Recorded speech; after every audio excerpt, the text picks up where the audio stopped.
So welcome to the 2016 Mini Medical School. I'm Dr. Mika Sinanan. I'm a member of the faculty, professor in the Department of Surgery. I'm a gastrointestinal surgeon working in the area of inflammatory bowel disease and in colorectal cancer, laparoscopic and minimally invasive surgery, some of which I told many of you about last year. And I think many of you are coming back for another year, or in fact, sometimes many years. So welcome back. We have a great program, and in fact, I think many of you have seen that we have sold out this year for Mini Medical School. So that's a great tribute to the quality of the speakers and to the interest of our community. Let me introduce my co-moderator.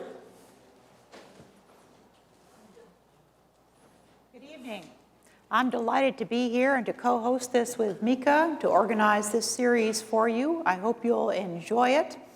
I'm Virginia Brody. I'm the Chief of Medicine at Harborview and the Vice Chair of the Department of Medicine. My particular area of expertise is taking care of people living with HIV who also have cancer.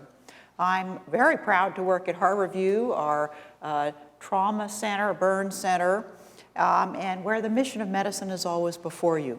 And so Mika and I would like to welcome you to the series this year. Thank you for coming. Thank you.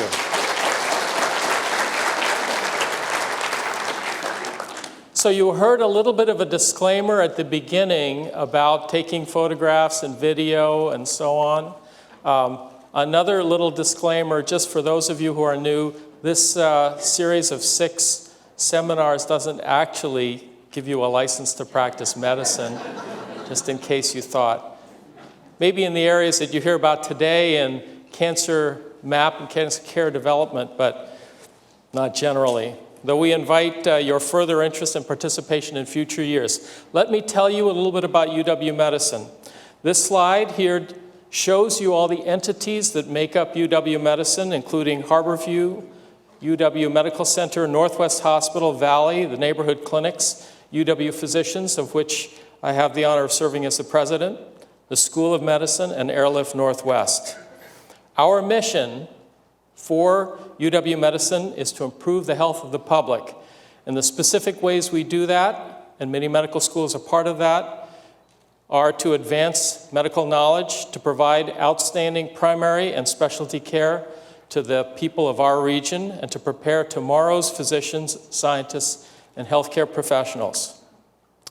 We, in UW Medicine, also have a regional network. That's part of our educational and part of our clinical network. We serve 5 states, Washington, Wyoming, Alaska, Montana, Idaho, and we're the only medical school that actually covers a multi-state region of this size, just under a quarter of the landmass of the U.S.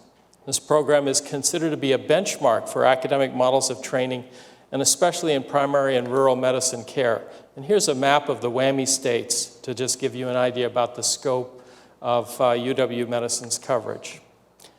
There are lots of people who work in UW Medicine, 25,000 employees that represent the staff, about 4,500 students and trainees, and about 2,300 employed faculty members across all of the entities as I described to you. Each year in UW Medicine, we have about 64,000 admissions to our 4 hospitals, and about 1.3, actually 1.4 this year, outpatient clinic visits. So we have a very great depth of care regionally, and that's spanning primary to tertiary care. We are, from an institutional standpoint, ranked as one of the top primary care medical schools, and this has been a continuous ranking as number 1 since 1994. We are ranked among the top 5 to 10 medical centers by U.S. News and World Report, and the School of Medicine is in the top 2 or 3 funding centers for the National Institutes of Health. So we have a mission as part of UW Mini Medical School to help fit you into our training program, to inform you in an interactive way, so lots of QA opportunities about the biomedical sciences all the way from research to patient care, and you'll hear about that today. We want to help you better develop an understanding of what medical schools do, what healthcare professionals do, and what the field of medicine and medical care, healthcare, both wellness care and illness care are about. We want to create a partnership. So we see this as the first step in it and look forward to building on that partnership over the next 6 weeks. You've seen the schedule on the website. We have a great session today, and I'll introduce that in a second. Next week, February 9th, we have a topic, what's bugging your gut, and 3 specialists on the gut biome and about gastrointestinal care, Drs. Anita Afzali and Christina Shirawitz. Dr. Ingrid Swanson will be speaking, and that's going to be a really great session, so make sure that you set aside time to come back. You can read about the other topics, all of which are going to be excellent. We have really excellent speakers. Both Ginny and I are looking forward to learning a lot from them. And more information is available on the website. So the presentations will be available the next day on our Mini Medical School website. It's being taped for later presentation. Many of you have seen past years shown on UWTV. In fact, it's one of the most commonly watched shows on UWTV. Please turn off your pagers and cell phones, settle back, and get ready to learn. Today, we're going to be talking about creating a cancer care map, and our 2 speakers are specialists in this area. I'd like to introduce Dr. Doug Wood, who, and please give him lots of applause and ask great questions because he's actually my boss, is the interim chair of the UW Department of Surgery, professor and chief of Cardiothoracic Surgery, and the Endowed Chair in Lung Cancer Research. His special clinical areas of focus are in the surgical management of lung and esophageal cancer, as you'll hear about. And he has national responsibilities in terms of guiding the national clinical care of cancer and esophageal cancer. He leads a multidisciplinary thoracic oncology program here where patients can come in and see a group of specialists in multiple areas to come up with a comprehensive plan for the management of their illness, including pulmonary doctors, thoracic surgeons, oncologists, and radiation oncologists. He received his training at a small school in a eastern city, Harvard University, spent a little time there getting trained, went to Australia, and then came out here. And early in the 90s, he had a role also in being the medical director for a number of cruise ships going to Antarctica and to other odd places. And I remember some questions. I think he did an appendectomy with a kitchen knife on one of those cruise ships. So anyway, let me introduce Dr. Doug Wood, talking about saving lives. Thank you, sir. Thanks, Mika. Well, thank you, Mika. And you weren't supposed to tell the story about the kitchen knife. It was not a kitchen knife. I actually used real surgical instruments, but it was in Antarctica. This is great. I mean, I didn't really know what to expect in terms of how many people would be here, and it's great to see a nearly full auditorium. And I'm glad you pointed out that there's actually no degree granted from this, because I think actually over the years you could get fairly close to a full medical degree if you just continue to come to Mini Medical School. And I'm going to talk about a couple of things, and then Dr. Martins will be talking after me. And I'm going to tell really 2 stories. And one is a story about early detection of lung cancer, why it's important, how we learned about its importance, and how it became policy, and sort of what the imperative is there. And I'm going to tell another story about how we improve patient involvement in their care and quality and standardization of outcomes in care for patients that we're treating for lung cancer. So I'm going to tell these 2 different stories about lung cancer care.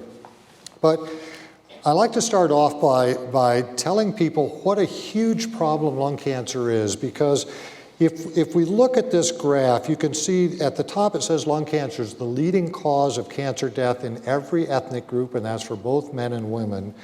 And it's this gold bar on the left, and you can see that if you look at all the next cancers, lung cancer, more people die of lung cancer than the next 4 cancers combined, than colorectal, breast, pancreas, and prostate cancer. If you add all of them together, more people die of lung cancer.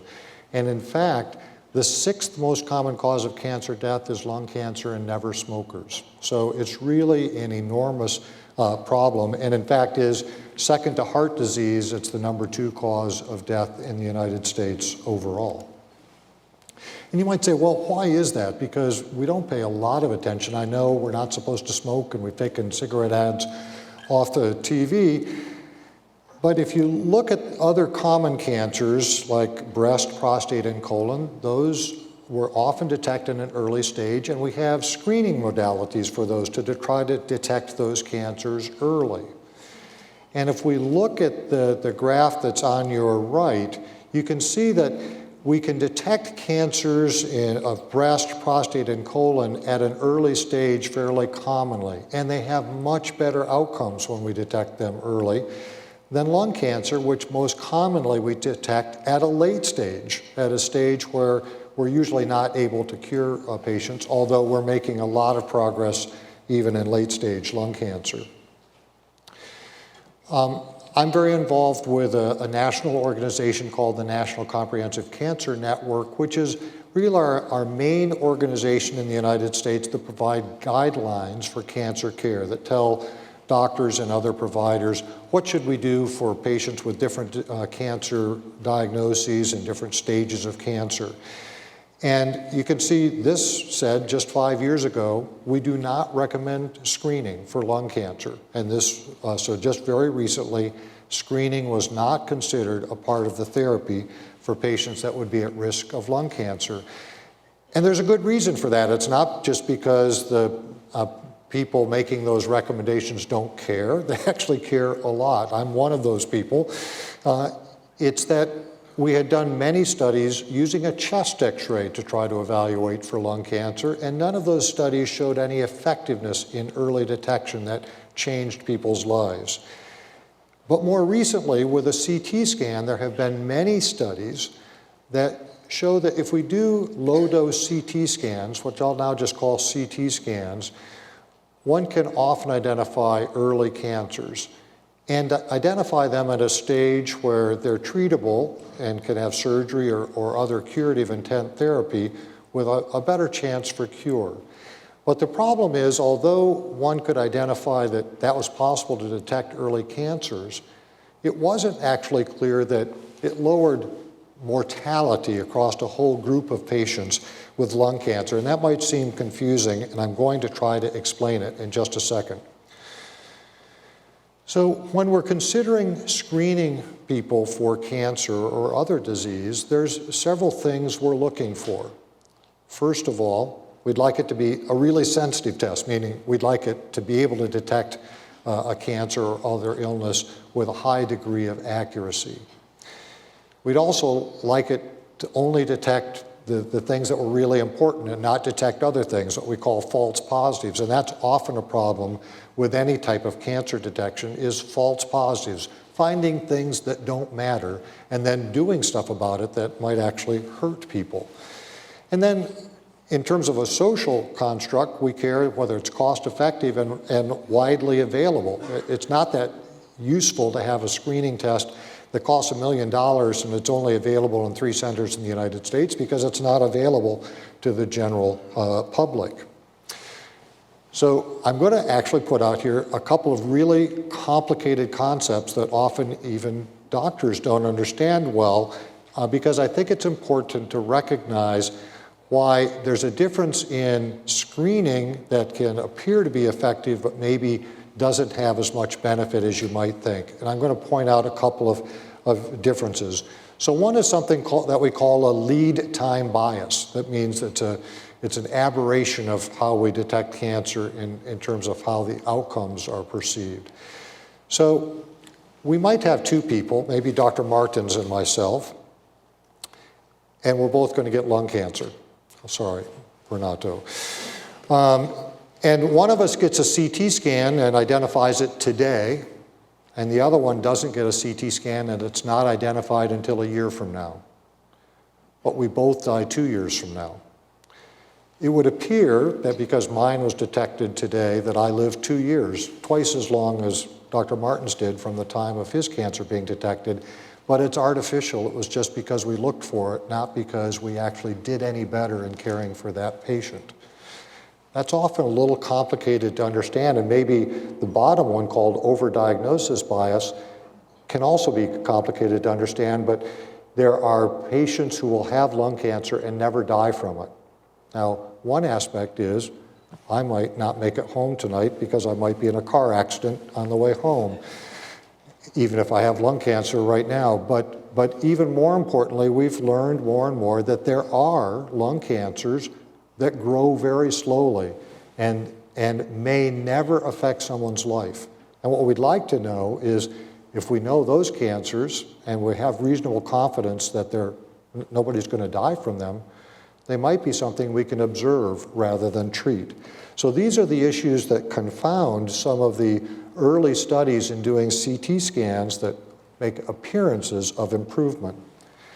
So how we fix those types of complicated issues is we do a big study, and that means usually an expensive study as well. So the National Lung Screening Trial was a really important and landmark study that was recently completed.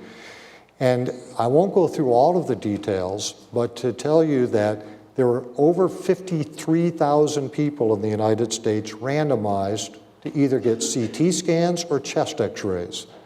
They were all people that were 55 to 74 years old, and they all had smoked at least 30 years. So that's a high-risk population of patients for lung cancer. And this study was important because it showed, when one compares the patients that had CT scans from the patients that just had chest x-rays, the patients that had CT scans had a 20% lower risk of death, lower mortality from lung cancer, and actually at almost 7% lower risk of death overall. So by having a CT scan, these patients died less frequently than the patient that did not have a CT scan. But it was a select group of patients that were at high risk for lung cancer. So this, for the first time, given all of the other studies, definitively demonstrated that having a CT scan, if you're in that high-risk group, can lower the risk of dying of lung cancer.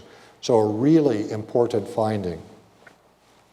And many of you probably know about this. You saw it in the news, news about CT screening, news from the New York Times, a cancer battle we can win, from the Wall Street Journal, deaths from lung cancer curtailed by a screening test. So this was everywhere in the press. So many of you are familiar with it. And that results in work that we then do to create guidelines of then how should we take this scientific information and direct it into how we want to recommend care for patients. And this gets back to the National Comprehensive Cancer Network, or the NCCN, and this was the first guidelines developed for lung cancer screening after the publication of that important trial. And this guidelines is on a website. It's actually available for the public. It's not just for physicians, about lung cancer screening. And I'm going to show you there in a few minutes, there's a part that's even for lay people, not for physicians.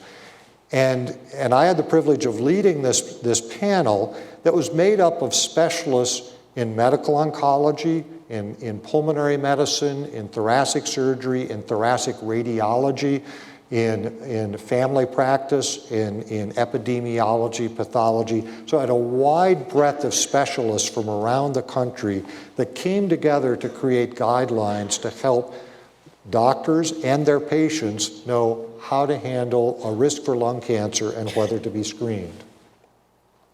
And then this results in an algorithm that helps us say which patients are at high enough risk that they should have a CT scan and which patients should not have a CT scan because the risk isn't high enough for it to be worthwhile. That is, there could be harms from doing that. And I won't go through all of that algorithm. It's not important for this. But part of this is to identify there are benefits, but also risks of screening. And I think that we often think that there's only the upside, that we can detect cancer earlier and that's got to be a good thing. But there are other risks of that. And when we talk about concerns of lung cancer, some of the concerns are that we may have overestimated how much benefit it is for people or underestimated how much harm there is. And when we're considering screening or other preventive services, often benefits and harms are relatively close together. So it's a close call of whether we recommend something or not. And as physicians, we're under the Hippocratic Oath of doing no harm. So we care a lot about not recommending something that might harm people. However, when we're talking about screening or preventive services, harm comes in two forms. One of those forms is the unintended consequences of doing the screening. And I'll talk about those in a moment. But the other harm can be if we don't screen people that would benefit from being screened. So both of those are possible harms, and we'd like to get it right. And there are essentially two philosophies of limiting harms when we're considering screening people for lung cancer or for other things. One is limiting how many people get it. And by doing that, if we really narrow and are really restricted about it, we can prevent harms by not exposing people to the risk of being screened or having a CT scan. And in a sense, we use policy to override what we call shared decision-making, which is a dialogue between patients and their doctors about what is good for them. But there's another way to minimize the harms, and that's to do the screening, but to improve how we care for the patients that are screened and how we do it, and making sure we minimize the evaluation effects, minimize the testing that might have harms, and that we make sure that there's the appropriate expertise in the doctors and other providers that are caring for those patients. So this is one slide of the algorithm that shows, okay, somebody gets a CT scan, now what? They have a little spot in their lung. Is that spot important or not? Do they need a biopsy? Do they need a surgery? Or do they just need another CT scan in a year to see what happened?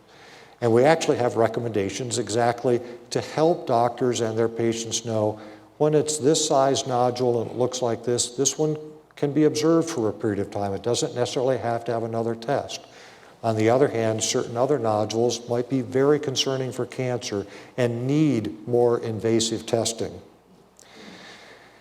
And the important principle of this is that the title and the detail that you can't see very well is not important, but the American College of Radiology, which is the large professional society of radiologists, have developed a very algorithmic way of labeling lung nodules to help with that management, and it's called lung RADS. And when we actually look at that previous study that I showed you, the National Lung Screening Trial, a vast majority of the spots in people's lungs that were detected were false positive. They weren't cancer at all. But if you take this new information from the American College of Radiology, applying lung RADS to those same lung nodules, we can decrease those false positives by about 50 to 75%. So that's the aspect of improving management. So that's what I was talking about. We've learned something about managing those nodules so that 50 to 75% of the time we're actually not doing other testing that would potentially cause harms, like a biopsy that somebody could have complications of. This is the part that I was relating to, that a very nice aspect of the NCCN is that they also create patient-friendly guidelines that take the same guidelines and put it into lay language that's easy to understand, and those are also available on the NCCN website. So what's happened after the NCCN made recommendations to do lung cancer screening? Well, all of these columns are in green because all of these other organizations have likewise recommended lung cancer screening in the United States, in Canada, and in Europe. So these are all major institutions. There's some of the details of what they've recommended elsewhere, but the major institutions in the United States and in Europe. So that ought to raise the question, lung cancer screening, can I get it? And the answer, and one question is, well, what is lung cancer screening? And it's important to recognize that it's not just getting a CT scan. Lung cancer screening is an involved process. It involves expertise of doctors and radiologists and follow-up so that we do this careful management that I just outlined. It's not just getting a CT scan and saying, hey, doc, do I have cancer or not? And then walking away and saying that all is good. It's really a process that it's not just a single CT scan. Is there a program near me? Most likely there is. The programs are developing fairly significantly now as this has been rolled out and become policy that I'll talk about in a minute. And I'm going to talk more about will your insurance pay for it and how much will it cost when we talk about how these guidelines become health care policy. And this is a little education of your government and your insurance companies and how they affect you at work, because this is all new regarding lung cancer screening. So there are private insurers, many of us have them, and they can make independent decisions on their own about whether to cover something like lung cancer screening.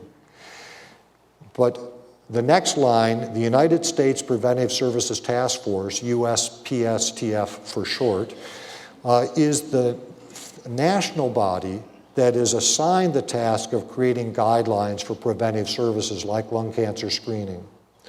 And when they decide something, now under the force of law, under the Affordable Care Act, that becomes law, and patients are covered by Obamacare or by the Affordable Care Act under law in their private health plan. But just to make it more complicated, that doesn't include Medicare. And about 70% of patients that get lung cancer are Medicare patients. And so although the United States Preventive Services Task Force creates policy for all private insured patients in the United States in terms of screening, they do not for Medicare, which is a whole separate process. So it gets complicated. So those results of that national study that I talked with you about were released in November of 2010. 11 months later, there were guidelines from the NCCN about lung cancer screening. 3 years later, there was no decision by the USPSTF. And 4 years later, there was still no decision by Medicare. And that's where policy and advocacy comes in play. That's where we go to Washington, D.C. and meet with your congressman, my congressman, educate them about what the issues are that affect their constituents and patients, meet with administrators from Medicare, and bring pressure to bear on policymakers about important preventive services like lung cancer screening. And this is testifying in a Senate briefing at the U.S. Capitol about lung cancer screening. And it works. So on December 31st, 2013, the United States Preventive Services Task Force also agreed in recommending lung cancer screening. That became effective January 1st, 2015, just a little over a year ago. Patients privately insured were covered with no copay for preventive services for lung cancer screening if they were eligible. But like I said, that did not affect Medicare, and Medicare did not follow that decision and was evaluating it. This led to a coalition of professional organizations, the American College of Radiology, the Society of Thoracic Surgeons, and a patient advocacy group, the Lung Cancer Alliance, banding together to work on educating Medicare administrators about the importance of lung cancer screening for Medicare beneficiaries. And somewhat surprisingly to us, Medicare brought together an expert panel to evaluate that, and that expert panel recommended against lung cancer screening in conflict with all other guidelines. And so we went harder to work and worked on educating public, and this is an editorial in the Wall Street Journal you can see from about a year and a half ago. We worked with Congress, working with both senators and congressmen, so that they were applying some of the pressure of issues regarding lung cancer screening. But most importantly, we worked a lot to educate the Medicare administrators about the importance of lung cancer screening for Medicare beneficiaries, and added to this coalition and actually ended up with 50 professional societies, major cancer centers around the United States, and universities that were all signatories to this letter advising Medicare how to do lung cancer screening and how to do it responsibly and in a way that would benefit Medicare patients. And this shows you a little bit of the data that we gave to them. So interestingly, when we talk about screening, we use weird numbers like number needed to screen. And what we mean is how many people do we need to screen to save a life? And that's a measure of how efficient a screening test is. And it might surprise you that you have to screen a lot of people to save a life. That's okay. It's great to save a life, but you have to screen a lot of people. But you can see that you need to screen much fewer lung cancer patients at risk than patients at risk for other cancers. It's about 3 to 5-fold less or more effective. And this maybe brings it home. The curve on your left shows lung cancer survival rates within a screening program. That's about 85% long-term survival, 5-year survival for patients that have lung cancer detected in a screening program. And the curve on your right is the standard curve of survival for patients with lung cancer, what it really looks like in the United States today. So you can see the dramatic difference in what we can accomplish if we can detect patients early. And Medicare agreed. In spite of their expert panel, Medicare agreed that they were going to also pay for lung cancer screening February 5th, so almost exactly a year ago, 2015. And this is enormously positive news. This is huge news in our world of caring for patients with lung cancer. There's about almost 9 million patients that would be eligible for screening in the United States, and lung cancer screening is estimated that it would save over 12,000 lives. And if we extend the criteria as suggested by the NCCN, there's another 2 million people that would be eligible and another 3,000 lives per year saved by lung cancer screening. It's a huge impact. The number of people that die each year from lung cancer in the United States is about the equivalent of a 747 crashing every day. So it is really a dramatic impact, and the ability to save 12,000 to 15,000 lives per year is really incredible. So if I just go to the bottom part of this, the aspect of lung cancer screening, from my perspective, it's the biggest impact on lung cancer management in my career and in probably my lifetime in terms of our ability to change people's lives and save people's lives with lung cancer. So I'm going to take the last few minutes and talk about, well, what happens once we find somebody with lung cancer, and how do we improve how they're cared for? And this gets into us recognizing that there's a lot of variation in care in the United States. This map shows different rates of Medicare expenditures in different areas of the country and different rates of heart surgery in different parts of the country. And there's too much variation to be explained that people are really sicker in Redding, California than in Denver. So we recognize that there's variation in how we care for patients that we don't even always understand.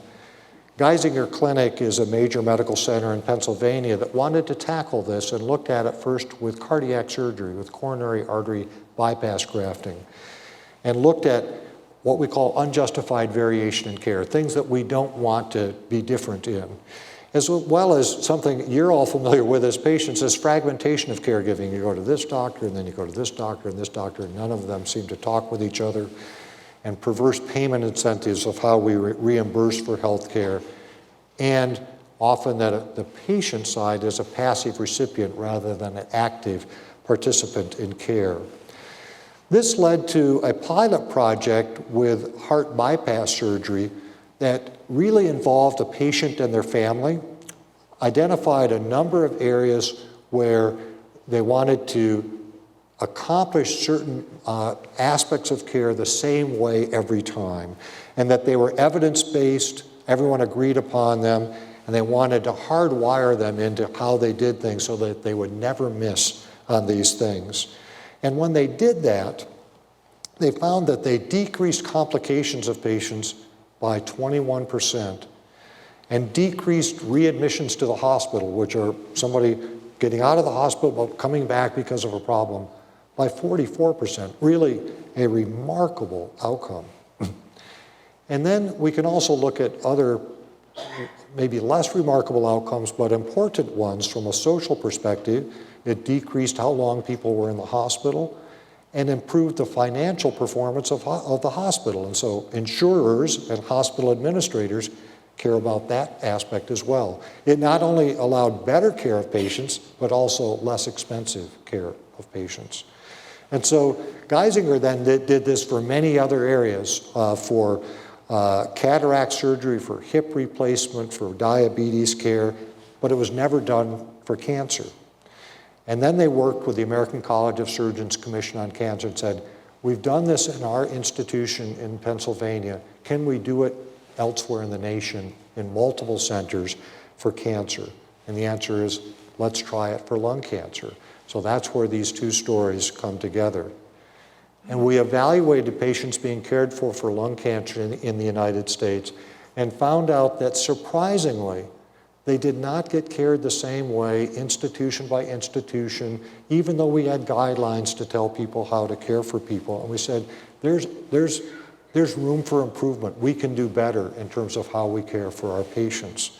And so the goal of this proven care in lung cancer was to say, can we reliably deliver better care in many institutions around the country in patients getting lung cancer surgery, decrease their complications, improve their cancer outcomes, and decrease the cost of care? And we wanted to take what we have as very complex systems and say, could we simplify them, and can we hardwire our workflows, and can we make the patient and family be an active participant in how they work with us, and align those interests of the patient and the doctors and even the insurance companies so that we're all pulling in the same direction. And this moved from a first clinic visit to just before you go into the operating room, to features that were in the operating room, that were then immediately afterwards in the hospital, and even in follow-up in clinic. There were different processes that we had agreed upon we were going to follow in every patient every time for these patients having lung cancer surgery. And a big part of that was the involvement of patient and their family, that they would be involved in their care, that they would be involved with helping us do better in their management while they're in the hospital. There were 6 centers around the United States involved in the initial phase of this study that then expanded to 12 centers, and you can see them scattered around the United States, University of Washington being one of those centers leading lung cancer transformation of care. And this graph shows that at the very beginning on the left, we were only perfect, if anybody's ever perfect, 40% of the time in terms of accomplishing the things we said we wanted to do. But we got better because of feedback and because of paying attention and holding each other accountable to the point that we're 90 to 100% getting all of these things right every time at this stage. There's been now over 1,300 patients treated this way, and we're evaluating the outcomes of that. And because we're excited about the potential of this improving outcomes for patients having lung cancer surgery, we've said, let's take it even farther. Let's dream big. Can we actually do this for all patients with lung cancer, whether they're having surgery or whether they're having chemotherapy or whether they're having radiation? Even if patients are terminally ill, how well are we caring for them in their last days of life? All of this is in. We want to be perfect in all of it. And that's the next phase that we are just moving into, to look through from the beginning of diagnosis all the way to, unfortunately, death for patients. We want to be better and to agree on how we're going to take care of patients optimally and engage them completely in that process. So we're trying to expand those same principles of reliability to all stages and treatments of lung cancer, and it's now involving 8 institutions nationally, with the University of Washington being a key one. And we're trying to decrease unjustified variability of care, to improve outcomes for patients and decrease costs, and to improve value in lung cancer care. So I'll finish just by saying, saving lives, early detection saves lives. It's a real game changer. This really changes the world of lung cancer. It's newly endorsed, it's covered now by insurers, but it's important to recognize it's a process. It's not just getting a CT scan. But also reliable care is important. It's not just expertise, but it's quality of that care in terms of developing standardized practices and decreasing variability in how we care for patients that improves outcomes for patients and transforms care. That's what we talk a lot about. Can we make care patient-centered, put patients really at the center of care?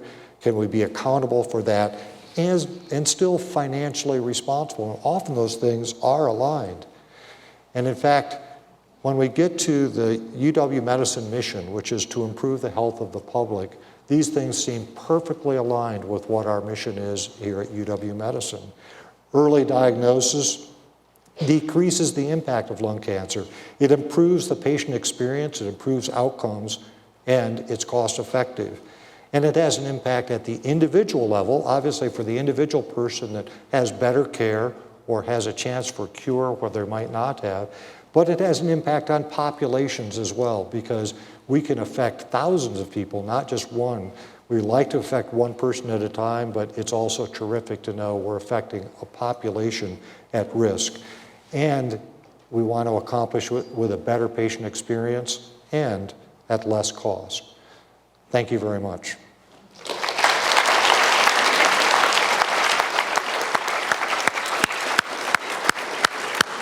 Thank you. That's great. So we'll stand here.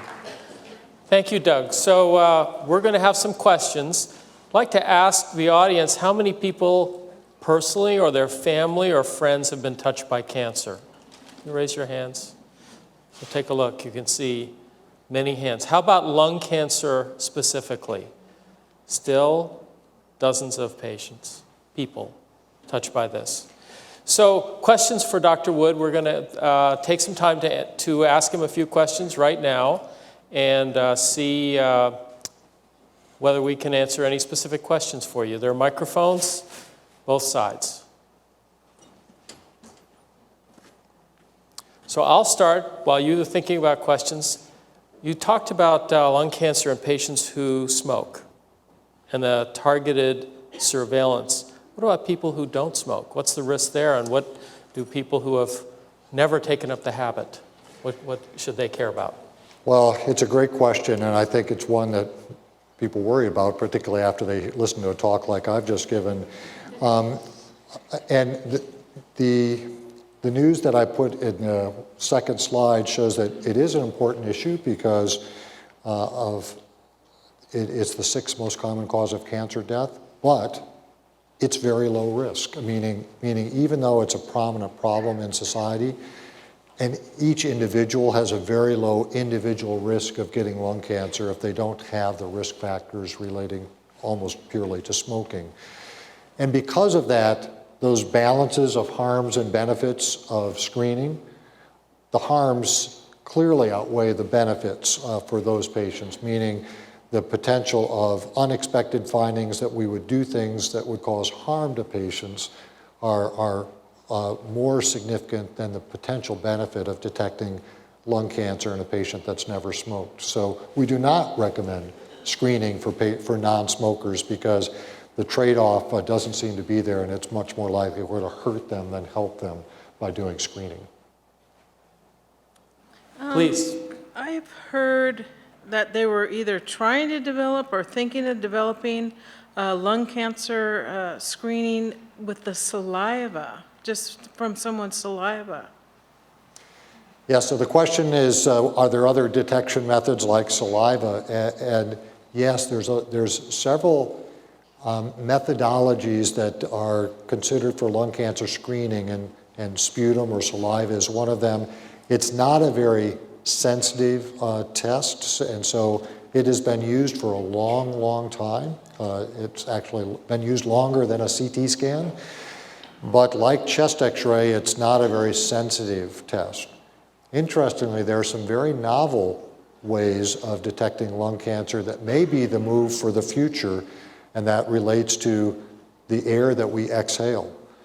There have been studies that show that certain dogs can be trained to detect lung cancer in a human breath.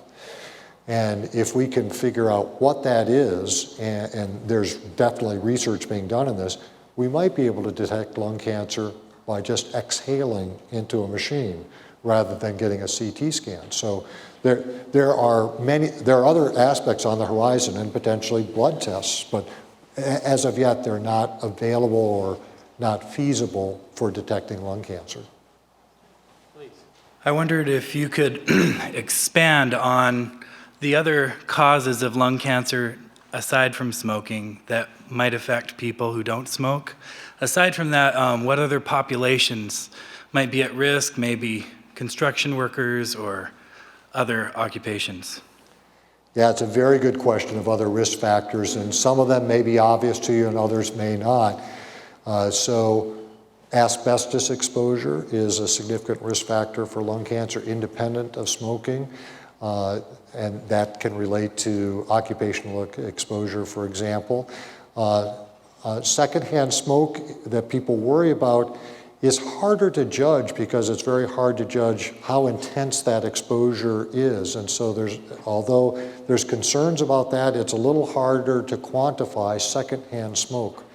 Radon exposure and other radiation exposure can also increase the risk of lung cancer. None of those by themselves sort of tip the threshold of risk that make it, that move that benefit over harm in doing screening. Smoking is still by far the dominant one, but smoking, if you combine it with one of those other risk factors, may be even more profound. That kind of that was part of my question. If you, for example, were a child raised in a household with a parent who smoked nonstop, or if you are married to someone that smoked and you were breathing in secondhand smoke like that on a regular basis, not just peripherally, would that put you in a higher risk category? Well, it's a good question, and it probably does, but it's hard to quantify because it is really a lot different to be in a room that has smoke in it than actually inhaling the cigarette, if you think about the concentration of what that is, even if it's over a long period of time. And so for secondhand smoke exposure, like the other risk factors, without being the primary smoker, it doesn't seem to tip the scale towards there being a high enough risk to warrant screening.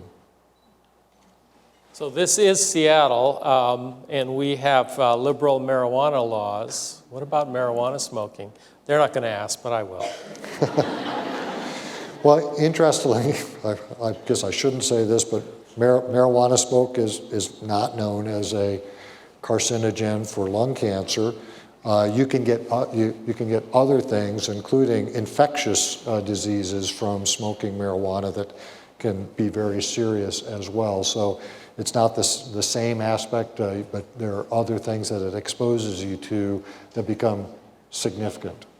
So you're not recommending screening for that problem. Please Correct. go ahead.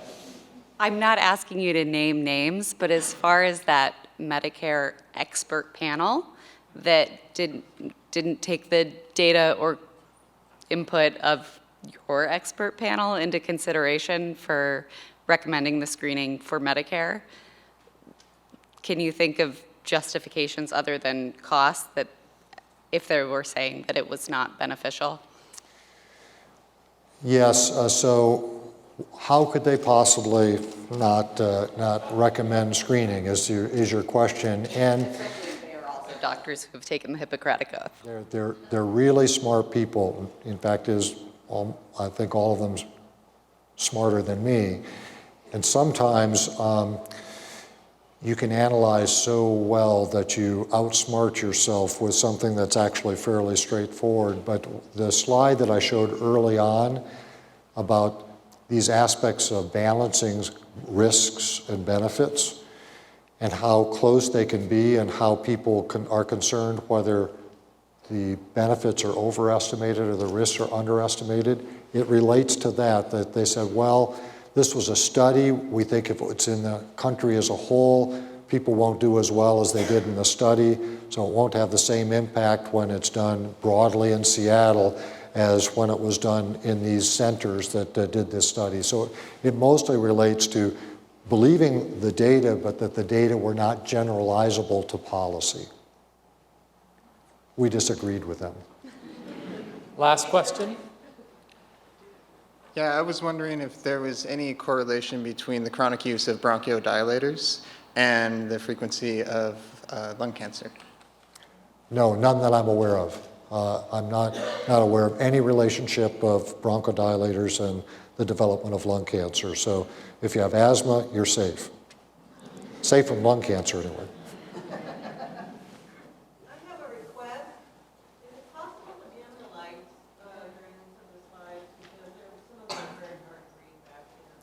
Great suggestion. We'll look into it. Thank you for raising that.